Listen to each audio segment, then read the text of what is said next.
Thank you. Excellent. Looking right here. One more. Thank you very much. I think, when we first started on this journey, we never imagined that this film would be accepted so widely as it is because of certain taboo things that aren't usually recognized by the Academy. We're elated. Yeah. I mean, it means the world is in a different place, thinking about different things. I think Poor Things doing so well last year kind of opened the door a little bit, where it was like, okay, maybe you can't, maybe the Academy is willing to accept something with this level of nudity and sexuality and whatnot. But yeah, we didn't know if it would happen for our film, but that was something that we kind of looked to as like an example. You're leaving out a lot of things if you're taking all of that out, and there are so many stories, and we're human, and adult stories have sex in them. Yeah, exactly. I don't know. Yeah, we're not trying to just make something sexy. It's Exactly. like it's an emotional thing. It's a storytelling. It's part of the storytelling. So, for me, it's like, yeah, this is a part of this character's experience. This, whatever. So, Yeah. I don't think about it like, it's taboo or oh my Yeah. God, like No. I'll sit next to my mom and watch a movie with sex. It's like this is I don't know. I feel okay about it. Like now, maybe in the past, but I didn't feel so much. But I don't know. Just kind of is what it is. Yeah, we discussed it that you couldn't make this for us. We couldn't make this movie authentically without leaving that part of her life. It would have been sanitized. Ingrained in like online culture.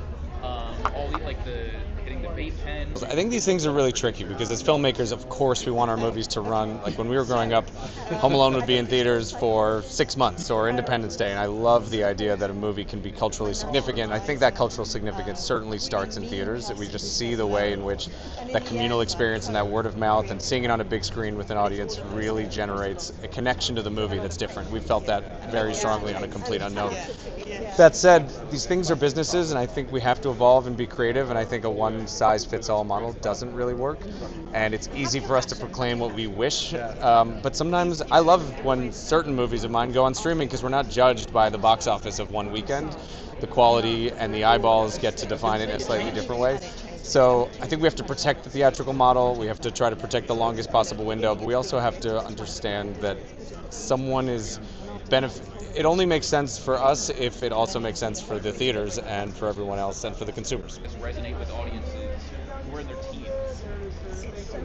Yeah, I think the main lesson for me was to believe in what I wanted to do and to keep the ambitions that I had for the project, and to stay strong with my vision, and to fully acknowledge who I was, the way I like to work, the type of movie I love to do, and not to be shy about it, not to be afraid that, how it's going to be seen or judged, but just fully go for it and find the tools, to be able to be supported, to be able to take it out there. And we felt a lot of it very young solidarity. Never stop watching. And country. Dune Part 2 was released in multiple markets, and depending on the market, we did observe that some markets, the younger generation, they want that experience.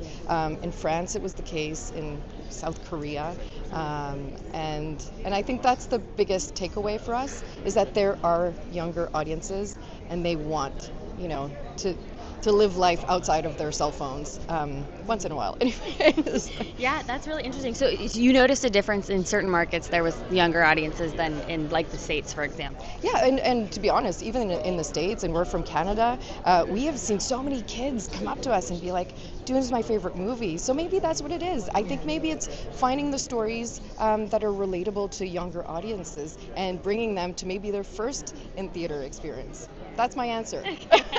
Maybe the popcorn buckets help too. Oh, that was a complete surprise. I don't know that you can plan that. It's a happy and funny surprise. Yeah. I love it. There's a lot of situations kind of something tragic happens. We feel very sorry.